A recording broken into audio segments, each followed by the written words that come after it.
It's been hard. It's been hard. It appears that the car willfully being driven by Hugo Rene Hernandez Mendez, 35-year-old male out of Bowie, Maryland. They found her below a short bridge off Route 50 on the South River embankment, far from the spot where she told her family she'd be right back.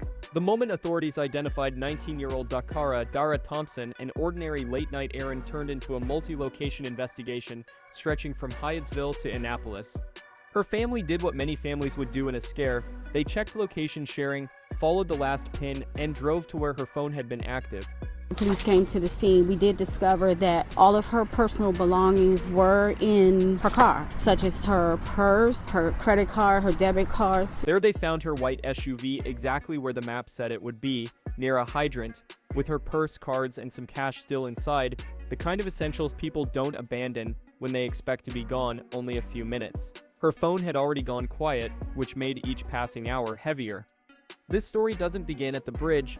It begins hours earlier with a parked car, a quick text, and a meeting caught on camera.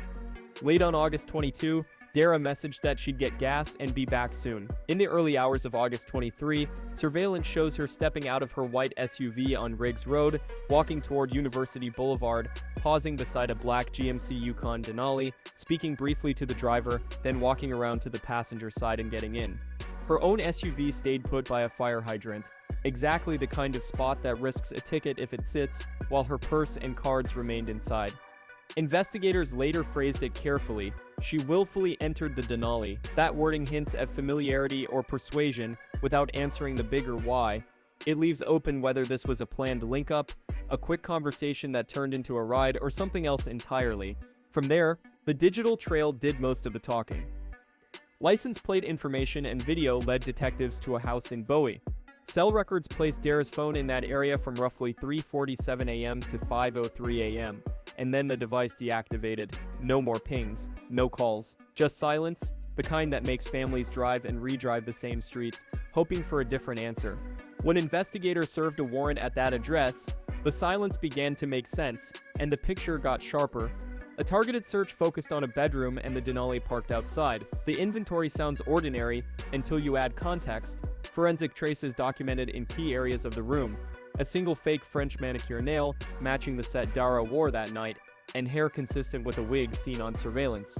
In the SUV's front passenger seat, tests indicated additional forensic evidence linking the room to the vehicle. These are the kinds of details that carry a case. One item alone rarely explains a crime. Many small, consistent pieces build a coherent path. A roommate told investigators he heard the suspect with a woman in the early morning and that the sounds were concerning. A relative described a recent change in the suspect's behavior. Reporting based on charging documents also mentioned the recovery of women's clothing during the search. None of that proves motive on its own. Together, it sketches a sequence that appears to begin in that bedroom and continue into the Denali. Even with a clearer outline, the timeline still had miles to account for. Literally, and the next clue surfaced on a bridge most drivers barely notice.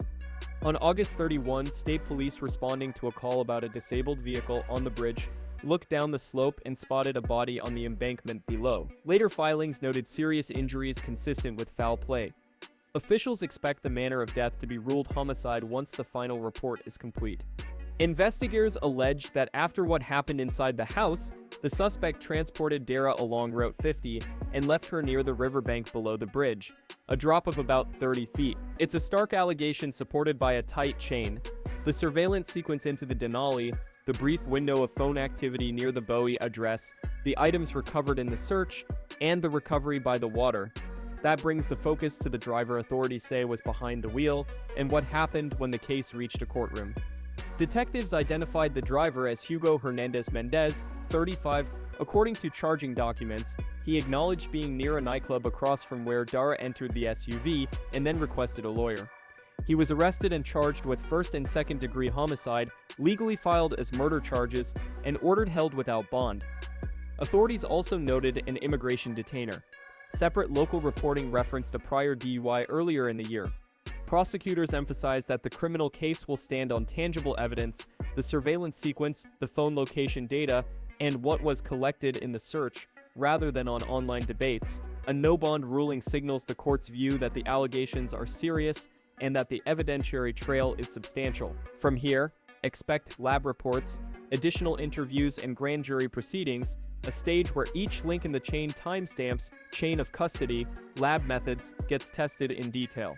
Beyond filings and hearings, people inside and around the house added observations that helped color the timeline carefully and with limits. The Bowie home wasn't empty. Relatives and roommates lived there, and investigators interviewed them to lock in times and impressions. One person said the suspect's behavior shifted around the incident and claimed to have urged him to tell the truth. Another described hearing a troubling grunt during the early morning encounter.